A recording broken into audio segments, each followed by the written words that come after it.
Então esse aqui é o nosso tema, né, da próxima atividade, né? Vamos trabalhar então aqui essa visão do pensador Norbert Elias sobre os estabelecidos e os outsiders. Então a gente vai ter que entender quem que são os estabelecidos e quem são os outsiders. Os estabelecidos são os grupos dominantes, né, que já está no local, que determinaram ali, né, podemos dizer assim, um grupo social com seus hábitos, culturas, políticas e normas, né? Então, esses são os estabelecidos, já estão no local, né? Eles se sentem donos do local, certo? Os outsiders, essa palavra outsiders, né? Ela vem do inglês out, né? Aquele que está de fora, fora, né? Fora de algo. Então, o outsider é aquele que vem de fora, né? Então, o estrangeiro, o imigrante, né? É aquele que vem de fora dentro desse contexto social já com um grupo dominante, certo? Então, existe um conflito. Por que existe um conflito? Porque o imigrante, o estrangeiro, né, ele, em sua maioria das vezes, como aconteceu, né, ao longo da história, ele não foi bem aceito no grupo social. Ele é mal visto, ele não é integrado, né? Ele, de certa forma, ele é marginalizado, né, frente a essa sociedade já estabelecida. O outsider também, ele demora para se interagir, né, com a cultura, com a linguagem, certo? Dentro desse grupo, desse novo grupo, né? Podemos citar um exemplo histórico que aconteceu no Brasil. No período do Getúlio Vargas, quando os imigrantes estavam vindo, né, para o Brasil, aconteceu o seguinte: o Getúlio Vargas proibiu, né, as pessoas, os imigrantes, de falarem as suas línguas em espaços públicos. Eles deveriam falar a língua portuguesa, certo? Deveriam falar o português em ambientes públicos. Então, se o imigrante via, não sabia nem falar o português direito. Então, de certa forma, seria uma estigmatização desse grupo, né? A estigmatização, então, de certa forma, é o próprio sofrimento do grupo frente a essa nova cultura, essa nova sociedade, certo? Então, nós vamos entender aqui, né? Cultura não é um conceito uniforme, certo? Então, não é um conceito que se fecha, né? A cultura ela se modifica. Então, é uma formação que engloba diferentes grupos e cada grupo cria diferentes tipos de vida social, características populacionais, línguas, princípios e objetivos. Então, a cultura ela não é uniforme dentro do globo. Existem culturas diferentes, com hábitos diferentes, com posições sociais diferentes, né? Princípios que são diferentes, certo? Então a cultura é um fenômeno social complexo que exige estudos de caso. Então nós vamos a partir de agora estudar bastante sobre cultura, vamos entrar aí no mundo da antropologia, certo? Vamos estudar então a manifestação do homem, do seu conhecimento, né, nas questões aí da própria sociedade e do mundo material, tá bom? Então, vamos estudar esse pensador aqui hoje, o Norbert Elias, né? Ele o Norbert Elias, ele faz esse estudo, né? Sobre uma cidade fictícia. Eu vou falar agora abaixo aqui para vocês, né? Então, ele faz um estudo de caso em 1960, num bairro da Inglaterra com altos índices de criminalidade. Então, quando eu falo assim, pessoal, de marginalizado, né? Marginalidade, as pessoas elas tendem a pensar naquela pessoa que é criminosa, né? Mas a palavra marginalizada, né? É aquele que está à margem, é aquele que está fora dos direitos, né? É aquele que não se reconhece os direitos, né? Que a sociedade exclui. Então, o marginalizado é aquele que está excluído da sociedade. Então, lógico, a criminalidade tem essa relação com a marginalidade, né? A gente pode falar assim que pela falta do acesso a bens, né, básicos, pode gerar aí a marginalidade? Sim, com certeza. A criminalidade? Também sim, certo? As pessoas elas vão ter que buscar uma forma de subsistência. Se elas estão excluídas, né, desses bens que são básicos, consequentemente vai aumentar a violência, né? Então essa é a visão do Norbert Elias, né? Então, se o estrangeiro, o imigrante, ele não é bem aceito dentro dessa sociedade, né? Ele vai ter que buscar uma forma de sobreviver, né? Vai gerar então uma tensão, um conflito entre os mesmos, certo? Então aqui na obra, né, em sua obra, que ele estabelecidos e outsiders, né, deu nome fictício a uma cidade, né, uma região de Wilson Parva para o bairro. Então, Wilson Parva era um bairro, né, onde tinha essa tensão social entre grupos diferentes, com culturas, podemos dizer, diferentes, costumes diferentes, né, com noção, né, de sociedade diferente. Ali se identificou dois grupos. Então, o primeiro grupo, os estabelecidos, ok, aqueles que eram dominantes e dominavam toda a região com suas normas, com seus hábitos, né, e com o seu estilo de vida. E os outsiders, aqueles que estavam excluídos, né, da nossa da região dos dominantes, né? Então eles não eram bem vistos, não eram aceitos, né, dentro desse espaço já estabelecido, tá? Podemos identificar esse conflito na nossa cidade? Será que existe esse conflito na nossa cidade? Será que existe um bairro na nossa cidade onde nós podemos compreender que existe uma certa estigmatização das pessoas desse bairro? Né? A gente pensa assim, nossa, fulano mora no bairro tal, né?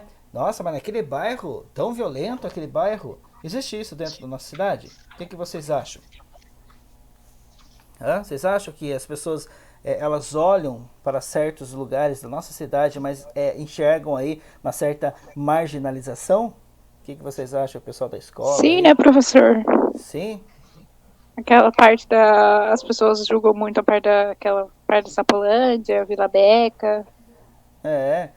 Então, pessoal, isso daí, né, consequentemente, é uma visão, né, cultural que nós temos da própria região da nossa cidade, né? Que a gente acha que o nível de criminalidade, marginalização e violência é maior lá, né?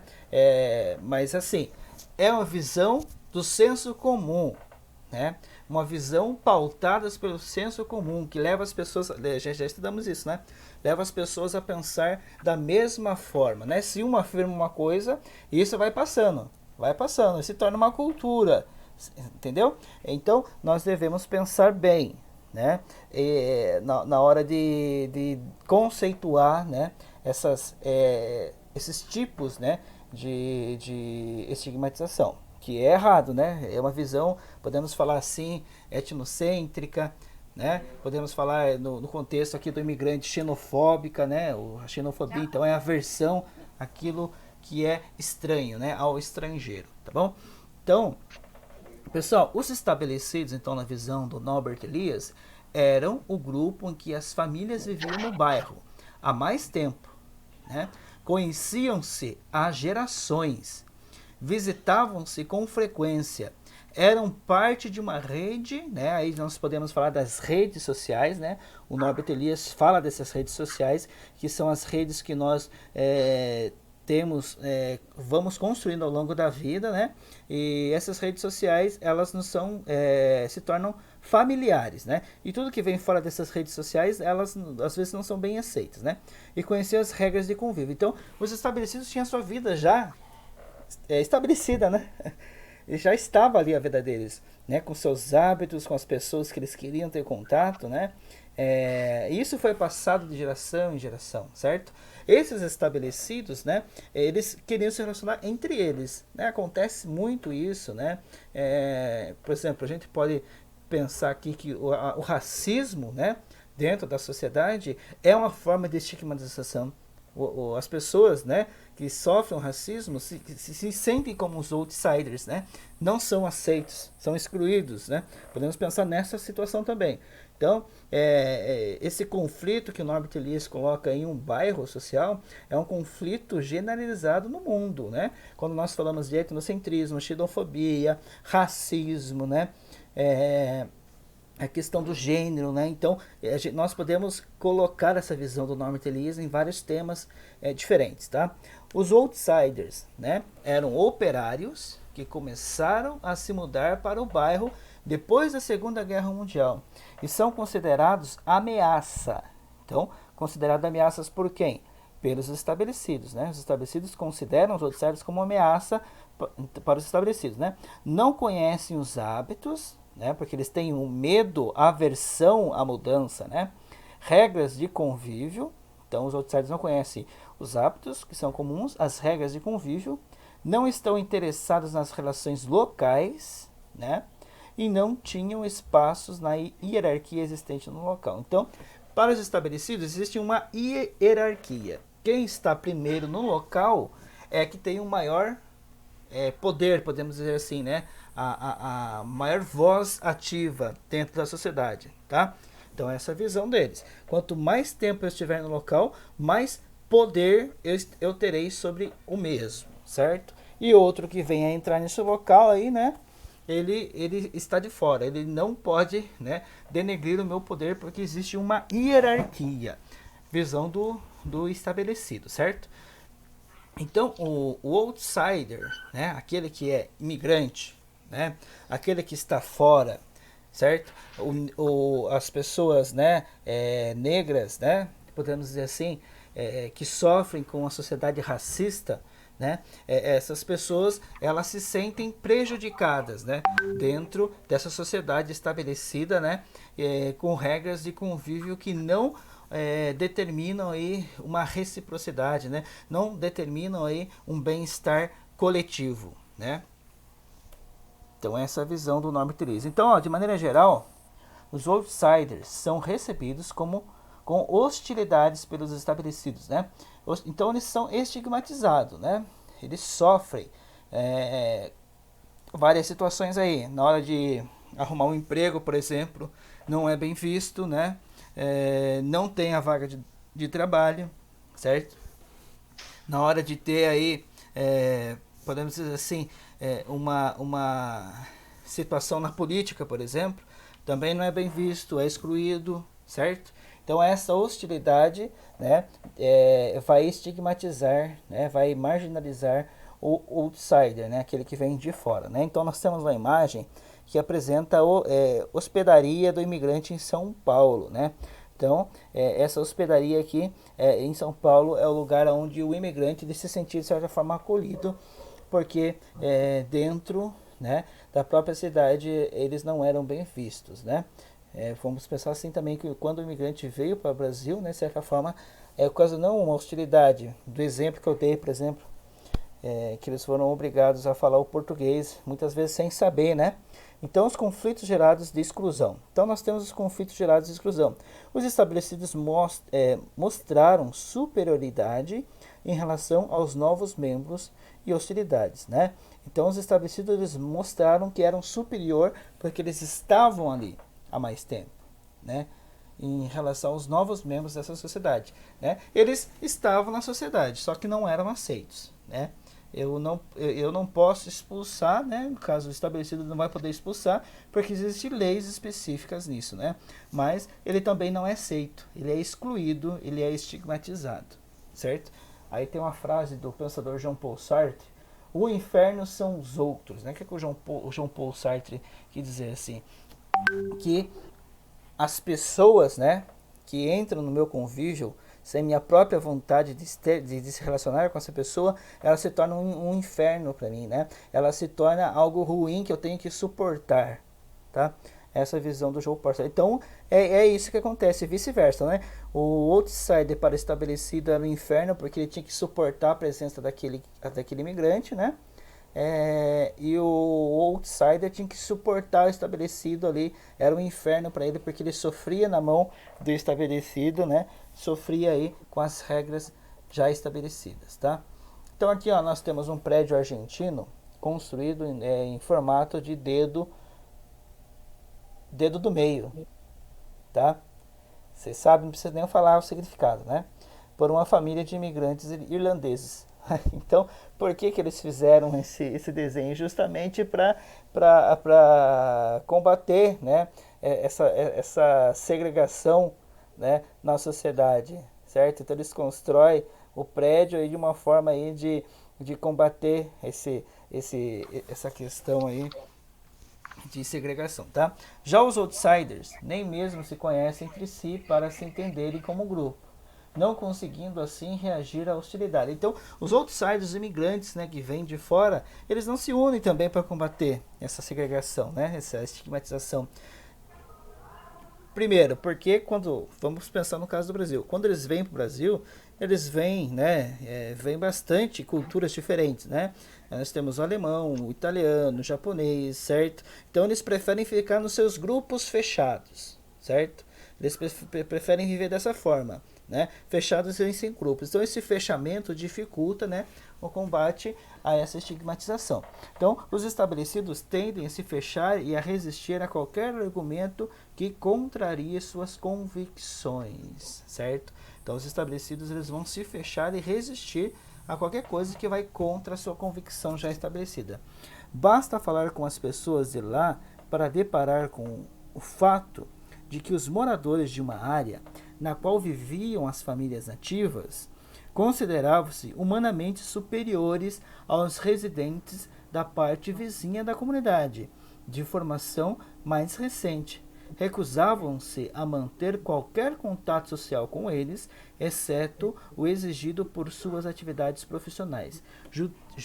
Juntavam-nos todos no mesmo saco, como pessoas de uma espécie inferior. Em suma, tratavam todos os recém-chegados como pessoas que não se inseriam no grupo como os de fora, outsiders, né? Então esse trecho para determinar os outsiders, então, foi tirado ali os estabelecidos e os outsiders, né? Página 20. Então ali eles estão citando então quem são os outsiders. Eles são as famílias nativas, os estabelecidos já estavam no local e não queriam ter contato. Eles queriam excluir, eles queriam tirar fora essas pessoas, né, que chegavam recentemente, tá bom? Eles não queriam se juntar. Para eles era farinha do mesmo saco, como diz ali, né? Todos aqueles que vinham de fora, né, se estabeleciam recentemente, eram farinha do mesmo saco. Eles queriam ter somente o convívio com os seus pares, certo? Os estabelecidos, tá bom? Então nós temos aqui, ó, os outsiders acabaram por interiorizar a imagem depreciativa, né? Então eles começam a interiorizar essa estigmatização, né? Ou seja, eles vão se sentir inferiores aos estabelecidos, né? Porque por causa dessa hierarquia de poder, pelo o acesso a bens, né, básicos, então eles vão tendo nessa imagem depreciativa. Com frequência, os próprios nomes dos grupos que estão numa situação de outsiders trazem em si, até mesmo para os ouvidos de seus membros, implicações de inferioridade e desonra. A estigmatização, portanto, pode surtir um efeito paralisante nos grupos de menor poder. Então, é isso que acontece, né, dentro da nossa sociedade hoje, gente.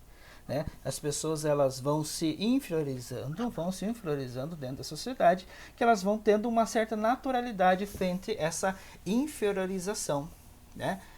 Isso acontece na sociedade hoje. As pessoas tendem a tratar a mulher, por exemplo, né? A tratar o negro, né? A tratar várias outras questões que nós podemos citar aqui numa próxima aula, a tratar como inferiores, e nós temos isso como algo natural. Como é que pode ser? Né? As pessoas tendem, né, por exemplo, questões do racismo, né, violência doméstica. Nós podemos falar aqui a inferioridade de vários setores aí que nós temos na sociedade, tendem a tratar isso como algo natural.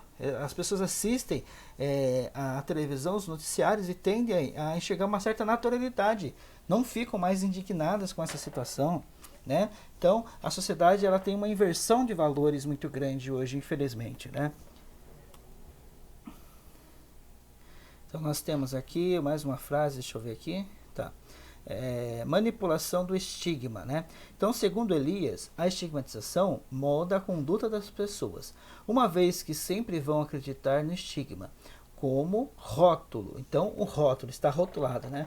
Rótulo da pessoa, ela passa a se comportar de tal maneira. Então, isso acontece na nossa cidade, né? Quando eu falei do conflito de bairros, por exemplo, na cidade, existe um rótulo sobre algumas regiões da nossa cidade, e as pessoas que estão nessa região, que são estigmatizadas, né, elas são rotuladas, elas têm até medo de falar do local que elas vivem, né, por causa dessa rotulação, né.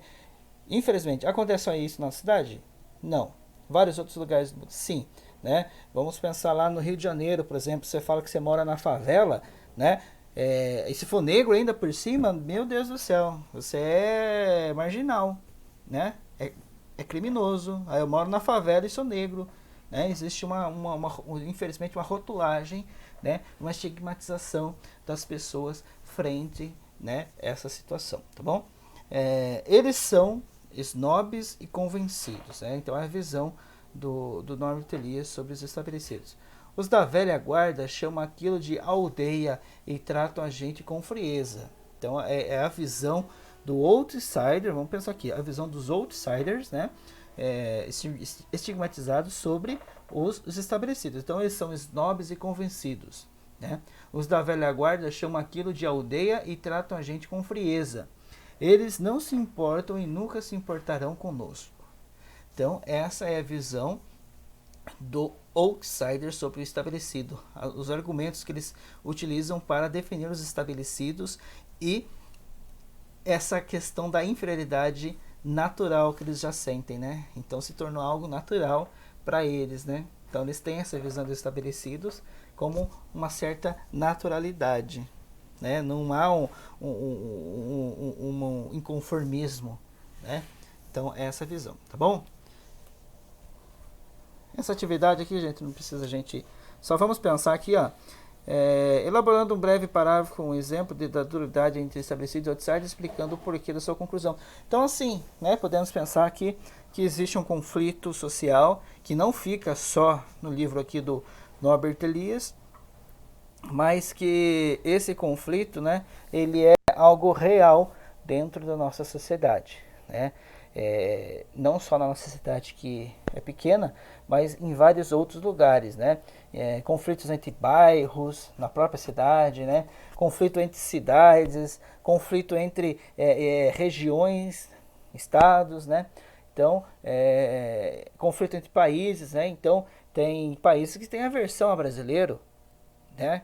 A xenofobia, que não gosta de brasileiro, e assim vice-versa, né? O Brasil tem certas atitudes, né, que também envolvem a xenofobia. Beleza, pessoal?